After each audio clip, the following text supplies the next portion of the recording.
Assalamualaikum warahmatullahi wabarakatuh. Berikut ini adalah kisah Wali Paidi episode 8. Membuat preman taubat. Sehabis dari acara peresmian toko Mas Kiai Mursyid, Wali Paidi pamit pulang. Sebenarnya uang Wali Paidi ini sudah habis sama sekali dikasihkan kepada tamu-tamu Mas Kiai Mursyid yang bersarung dan berpeci itu sebagai uang kaget. Kaget atas acara yang begitu menghebohkan. Mas Kiai Mursyid yang tahu kalau Wali Paidi ini kehabisan uang malah menggodanya ketika Wali Paidi pamit padanya. "Kang, duit sampean kan masih banyak. Jadi aku wis gak usah nyangoni yo. Ini garam aja sampean bawa," ucap Mas Kiai Mursyid. "Hehehe. Iya Mas Yai, terima kasih," ucap Wali Paidi. Memang mulai Mbah Yai, Abah Yai sampai Mas Yai Mursyid ini, garam adalah cenderamata pondok beliau-beliau ini. Garam suwu ini bisa digunakan untuk apa saja, mengobati penyakit dohir maupun batin. Dan masih banyak kegunaan lainnya, tinggal niatnya apa bagi yang menggunakannya. Adik Mas Kiai Mursyid menawarkan untuk mengantar Wali Paidi ke terminal. Tapi Wali Paidi tidak mau. "Saya jalan kaki saja sambil jalan-jalan menikmati pemandangan," ucap Wali Paidi kepada adik Mas Kiai Mursyid. Setelah bersalam-salaman, Wali Paidi pamit dan meneruskan berjalan ke arah terminal. Zikir selalu menyertai setiap langkah Wali Paidi ini. Ketika Wali Paidi melintasi jalan di pinggir alun-alun, ada segerombolan pemuda yang mengawasi Wali Paidi. Dengan tersenyum, Wali Paidi meneruskan langkahnya. Wali Paidi sebenarnya sudah tahu kalau sebentar lagi dia akan dicegat dan dipalak dimintai duit oleh mereka. Ini yang jadi ganjalan hati Wali Paidi. Karena dia sudah gak punya uang sama sekali. Dia akan malu sekali karena tidak bisa memberi kepada orang yang meminta. Kasihan mereka kalau tidak mendapatkan uang dariku, batin Wali Paidi. Wali Paidi berusaha menghindar karena malu. Dia menyeberang jalan berusaha menghindari mereka. Tapi gerombolan pemuda ini mengikutinya dan satu orang maju ke depan mencegat Wali Paidi. "Duit, serahkan duitmu. Ayo cepat," ucap pemuda itu yang rupanya pimpinan gerombolan ini. Wali Paidi dengan tersenyum membuka kacamata birunya dan melihat satu persatu para pemuda gerombolan ini. Di kaos pimpinan gerombolan ini ada simbol hati yang bersinar yang bertuliskan SH. Mereka yang melihat Wali Paidi yang begitu tenang jadi gemetar. Dan mereka heran melihat ketenangan dan tampak tidak ada ketakutan sama sekali di wajah Wali Paidi. "Mohon maaf yang sebesar-besarnya. Aku tidak punya uang sama sekali. Maaf, aku membuat kalian kecewa. Uangku sudah habis kukasihkan kepada orang lain," ucap Wali Paidi kepada ketua gerombolan ini. Ketua gerombolan ini hatinya jadi bergetar ketika melihat tatapan mata Wali Paidi yang begitu teduh. Hati pemuda ini jadi damai dan tanpa disadari mata pemuda ini mulai berkaca-kaca. Pemuda ini mulai teringat dengan dosa-dosanya selama ini. Pemuda ini juga tidak tahu mengapa hatinya begitu terenyuh dan teringat dengan masa lalunya. Teringat dengan pesan-pesan gurunya dahulu. Kawanan gerombolan ini juga ikut terdiam melihat pimpinan mereka diam dan tidak bergerak sama sekali. Mereka jadi heran. Biasanya Mas Gohel, yang nama aslinya Soleh, ini kalau ada orang dimintai duit tapi tidak memberi, langsung dipukulinya sampai kelenger. Tapi sekarang tidak bergerak menghadapi pemuda ini. Saya tidak bisa memberi apa-apa. Ini ada garam kalau sampean mau. Katanya ibu sampean sekarang sakit. Ucap Wali Paiti kepada pimpinan gerombolan ini yang ternyata bernama Gohel. Pemuda yang bernama Gohel ini jadi heran setengah mati. Pemuda distro ini, Wali Paiti kok bisa tahu kalau sekarang ibunya lagi sakit. Dan sudah berhari-hari ini hatinya galau memikirkan penyakit ibunya yang gak sembuh-sembuh. Hatinya begitu terenyuh dengan perhatian Wali Paiti terhadap ibunya. Karena selama ini semua orang di kampungnya tidak ada yang peduli dengan keluarganya. Mereka hanya mencibir, tidak pernah memperhatikan keluarganya. Tanpa bisa ditahan, pemuda ini terduduk di hadapan Wali Paiti dan menangis terseduh-seduh. Anak buah Gohel yang berjumlah 7 orang ini lebih heran lagi melihat pimpinan mereka tertunduk dan menangis terseduh-seduh di hadapan Wali Paiti. Tanpa dikomando, mereka mendekati pimpinan mereka dan membuat pagar betis melingkari Wali Paiti dan Gohel. Mereka berdiri melingkar menutupi mereka supaya orang-orang tidak tahu kalau pimpinan mereka sedang menangis. Mereka malu kalau orang-orang melihat pimpinan mereka menangis. Masa pimpinan preman kok nangis? Hahaha. Wali Paiti menepuk-nepuk pundak Gohel dan menariknya untuk berdiri lalu berkata, "Udah Mas, aku sama sampean ini masih saudara, jadi gak usah sungkan." Gohel berdiri dan mengusap air matanya, kemudian merangkul Wali Paiti. "Makasih Mas," ucap Gohel kepada Wali Paiti.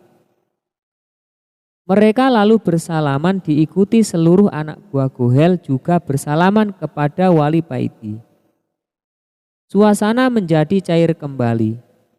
Tidak lama kemudian suasana jadi akrab. Seakan Wali Paiti dan gerombolan Gohel ini adalah teman yang sudah lama kenal. Karena Wali Paiti ini pintar mengeluarkan joke-joke segar yang membuat Gohel dan anak buahnya tertawa terpingkal-pingkal. "Ayo ngopi dulu Mas," ajak Gohel kepada Wali Paiti. "Monggo," jawab Wali Paiti. Mereka berdua dan seluruh anak buah Gohel menuju ke warung di pinggir jalan. Setelah mengambil tempat duduk, mereka memesan kopi. Anak buah Gohel menunggu di luar warung. "Mas, kalau bisa sampean berhenti malak orang. Kasihan gurumu Mas," ucap Wali Paiti. "Iya Mas, saya akan berusaha mencari kerja yang benar. Doakan saja," sahut Gohel. "Jangan sampai kamu gunakan kepandaian silatmu itu sebagai kesombongan. Gunakan sebagai senam untuk kesehatan. Itu yang cocok untuk zaman sekarang ini. Beda dengan zaman ketika orang Islam masih punya musuh dulu. Jangan belajar silat untuk mencari kesaktian atau perisai diri. Karena perisai diri yang langsung dari Allah adalah sodaqoh. Belajarlah silat hanya untuk kesehatan. Maka kamu tidak akan mencari musuh atau dicari musuh," kata Wali Paiti. Sambil nyeruput kopinya, Wali Paiti berkata lagi kepada Gohel, "Kalau belajar silat untuk mencari kesaktian atau kekuatan jadinya ya seperti ini. Sesama saudara seperguruan tawuran." "Iya Mas, memang aku dulu belajar ilmu silat untuk mencari kesaktian atau kekuatan. Setelah lulus aku bingung gimana cara melihat kalau aku ini sudah kuat. Akhirnya aku mencari gara-gara supaya punya musuh. Dan keterusan sampai jadi seperti sekarang ini," ucap Gohel sambil menunduk. Setelah ngobrol-ngobrol yang cukup lama, Gohel ini akhirnya terbuka hatinya. Mengerti tentang apa arti hidup ini. Mengerti manusia itu tinggal menjalankan peran dari Allah. Mengerti akan dirinya berperan sebagai apa dan menjalankan sebaik-baiknya peran tersebut. Ada yang berperan sebagai ulama, guru, pedagang, petani, dan lain-lain. Hanya ketakwaan kepada Allah yang dinilai dari menjalankan peran tersebut. "Terus sampean sekarang mau kemana?" tanya Gohel kepada Wali Paiti. "Mau ke terminal," jawab Wali Paiti singkat. "Hehehe, maksudku tujuan sampean dari terminal," tanya Gohel lagi. "Mau sowan kepada salah satu guruku," jawab Wali Paiti.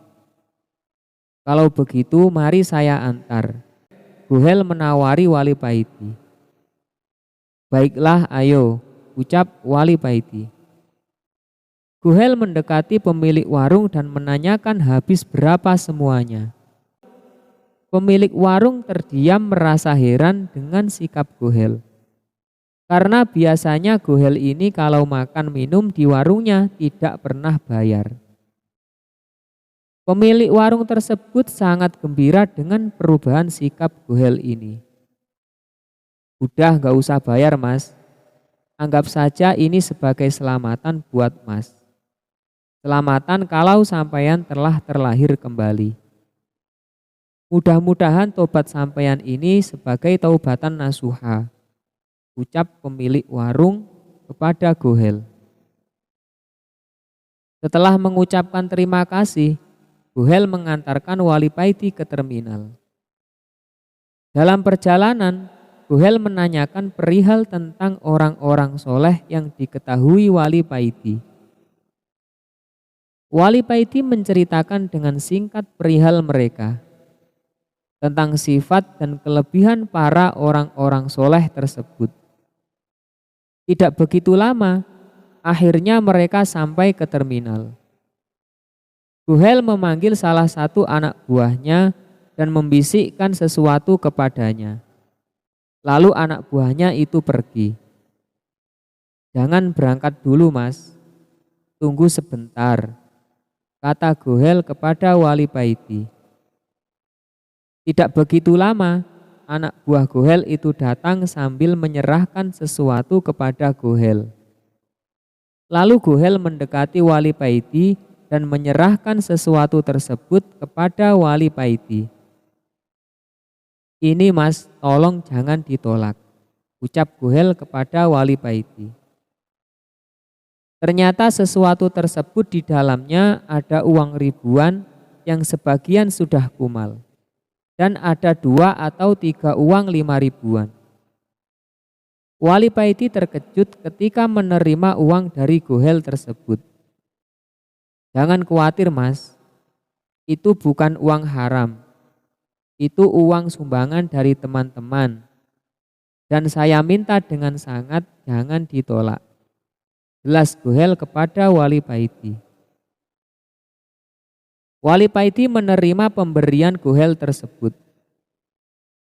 Setelah bersalaman, Wali Paiti naik ke atas bus. Masih banyak bangku yang kosong. Wali Paiti mencari tempat yang enak buat duduk. Akhirnya Wali Paiti memilih tempat di tengah. Setelah bus baru berjalan, tampak pedagang rokok naik ke atas bus menjajakan dagangannya. Ketika Wali Paiti hendak memanggilnya, si pedagang tersebut sudah menghampiri Wali Paiti dan menyerahkan sebungkus rokok Ji Samsu dan berkata, "Ini pemberian dari Mas Gohel sebagai rasa terima kasih." Begitu juga dengan pedagang-pedagang yang lain. Di dalam perjalanan mereka semua mengasihkan satu barang dagangannya kepada Wali Paiti atas nama Gohel. Mulai penjual minuman sampai penjual kacang. Bahkan penjual ballpoint 2000 dapat 3 juga menyerahkan ballpointnya atas nama dan rasa terima kasih Gohel kepada Wali Paiti. Ketika Wali Paiti mau membayar karcis bus, Pak Kondektur juga membebaskan Wali Paiti atas nama Gohel juga. Wali Paiti hanya geleng-geleng kepala. Gendeng Gohel ini. Batin Wali Paiti tersenyum sambil teringat wajah Gohel. Sekitar 2 jam perjalanan, Wali Paiti akhirnya sampai di sebuah kota yang dulunya adalah sebuah wilayah kerajaan Majapahit. Wali Paiti turun sambil membawa satu kresek besar yang berisi minuman dan makanan ringan, pemberian dari pedagang-pedagang asongan di atas bus. Baru melangkah turun dari bus, Wali Paiti langsung dihampiri seorang gila yang berambut gimbal. Orang gila tersebut langsung menarik-narik tas kresek Wali Paiti. "Di Paiti, sini minuman dan makanan ini punyaku," ucap orang gila tersebut, lalu ngeloyor pergi. Wali Paiti membiarkan saja tas kreseknya direbut. Dan dia hanya terus mengikuti orang gila tersebut karena dia penasaran. Orang gila ini kok tahu namanya. Terlihat di sudut terminal, orang gila ini tertawa-tawa menikmati makanan dan minuman hasil rampasannya. Wali Paiti berjalan perlahan mendekati orang gila tersebut. Dan kira-kira setelah jarak Wali Paiti dan orang gila itu berjarak 10 meteran, orang gila tersebut berkata dengan masih makan dan minum, "Gak usah heran Di, orang yang dekat Tuhannya, apa yang tidak diketahui di muka bumi ini. Yang diketahui Gusti Allah juga diketahui oleh para kekasihnya. Apalagi namamu terkenal di langit sana. Namamu seringkali muncul karena seringnya kamu usul ke Gusti Allah." Dengan masih memegang minuman seprit kaleng, orang gila tersebut berkata lagi, "Para malaikat sering berkata, 'Gusti, Wali Paiti usul begini. Gusti, Wali Paiti minta begini.' Hampir semua malaikat mengenalmu, karena seringnya kamu minta dan usul ke Gusti Allah. Seharusnya kamu malu Di, minta-minta terus seperti pengemis." Hahaha. Wali Paiti terdiam seperti ditelanjangi. Wali Paiti menghampiri orang gila tersebut dan mencium tangannya. Ketika Wali Paiti memegang tangannya, Wali Paiti kaget karena tangan orang gila ini bagaikan tidak ada tulangnya. Terasa halus, begitu lembut dan berbau sangat wangi. Ketika Wali Paiti mau menanyakan namanya, orang gila ini mendahului berkata, "Kamu gak usah tahu namaku. Udah sana, kamu pergi sowan ke kiaimu sana. Nanti kita bertemu di sana, dan kalau kamu melihat kiaimu sedang ada tamu agung, kamu sebaiknya langsung pamit aja." Wali Paiti cuma mengangguk terdiam. Setelah mengucapkan salam, Wali Paiti pergi dari situ dan berangkat untuk sowan ke kiainya. Wali Paiti melanjutkan perjalanan dengan naik becak.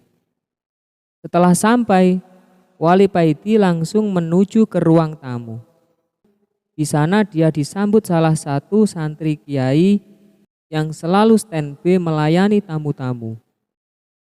Belum lama duduk, ada dua tamu yang juga mau sowan ke Kiai. Mereka berdua duduk di samping Wali Paiti.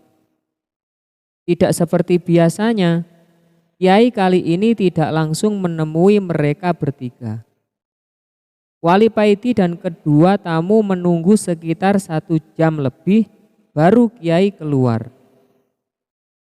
Wali Paiti dan kedua tamu langsung bersalaman dengan Kiai. Mereka bertiga mencium tangan Kiai dengan penuh takdim.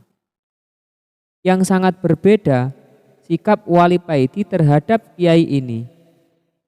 Wali Paiti tampak sangat takzim berhadapan dengan Kiai.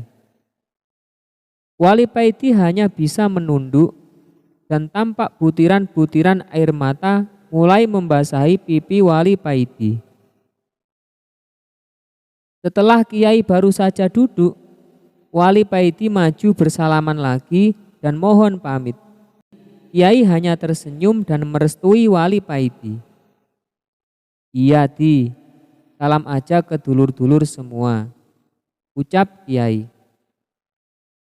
Inggih Kiai, jawab Wali Paiti dengan masih menunduk. Kedua tamu ini heran melihat sikap Wali Paiti. Mereka menunggu begitu lama, tapi setelah Kiai keluar, Wali Paiti kok langsung mohon pamit. Satu di antara dua tamu ini penasaran dan menanyakan hal tersebut kepada Kiai. Kiai, Mas tadi itu menunggu panjenengan dengan kami begitu lama. Tapi setelah Kiai datang, Mas tadi langsung mohon pamit. Ada apa gerangan Kiai? Tanya tamu. Gimana ya? Kamu langsung aja ke orangnya dan tanyakan hal itu. Dia belum pergi jauh. Sekarang dia masih duduk-duduk di pagar jembatan. Jawab Kiai. Setelah mohon izin dan keluar sebentar, tamu tadi mencari Wali Paiti. Dan benar apa yang dikatakan Kiai. Wali Paiti masih duduk di pinggir jembatan. Assalamualaikum, ucap tamu ini kepada Wali Paiti. Waalaikumsalam, jawab Wali Paiti. Maaf Mas, saya penasaran dengan sikap sampean tadi. Kok langsung mohon pamit ketika baru ketemu Kiai? Tanya tamu dengan penasaran. Gimana tidak langsung mohon pamit Kang? Wong di samping kanan Kiai ada Baginda Rasul. Dan di samping kiri Kiai ada Nabiullah Khidir. Apa yang mau saya omongkan kalau beliau berdua hadir di samping kanan dan kiri Kiai? Jawab Wali Paiti dengan mata yang berkaca-kaca. Oh, ganti si tamu jadi heran dan melongo. Demikianlah kisah Wali Paiti episode 8, membuat preman taubat. Semoga bermanfaat dan kita bisa mengambil hikmahnya. Sekian dan nantikan episode berikutnya. Wassalamualaikum warahmatullahi wabarakatuh.